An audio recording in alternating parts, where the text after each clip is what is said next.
Nakita ni Lucy na nadapa si Cheska kaya agad niya itong nilapitan at sinabihan na gusto ba niya i-kiss niya ito. Nagulat si Cheska kung bakit alam ng kanyang tita Farah ang secret medicine na kanyang ina. Nagtaka naman si Darius kung bakit may sugat si Cheska kaya tinanong niya ang kanyang asawa kung ano ang nangyari. Ang sabi ng Peking Lucy, naabutan niya si Cheska na umiiyak ito na kasama niya si Farah.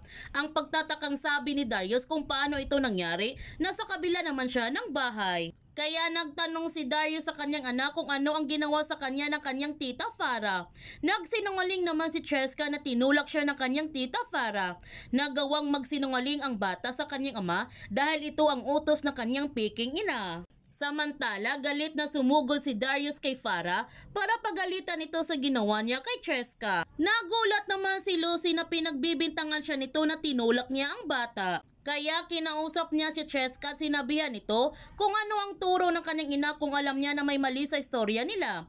Kaya umamin na nga si Cheska na nagsisinungaling lamang siya at hindi totoo na tinulak siya ng kanyang tita Farah. Habang namasyal sina Farah at Cheska sa park, umalis sandali si Farah at iniwan niya si Cheska. Ngunit may biglang lumapit na van kay Cheska at kinuha siya nito. Kahit anong sigaw ang ginawa ni Farah, hindi niya nagawang iligtas si Cheska mula sa mga kidnapper. May masama kayang mangyayari ulit kay Cheska? Yan ang ating aabangan sa Stolen Life. Kung bago ka pa channel ko, don't forget to like, subscribe, ang click notification bell para palagi kang updated sa mga videos in-upload ko. Thank you for watching and God bless to everyone!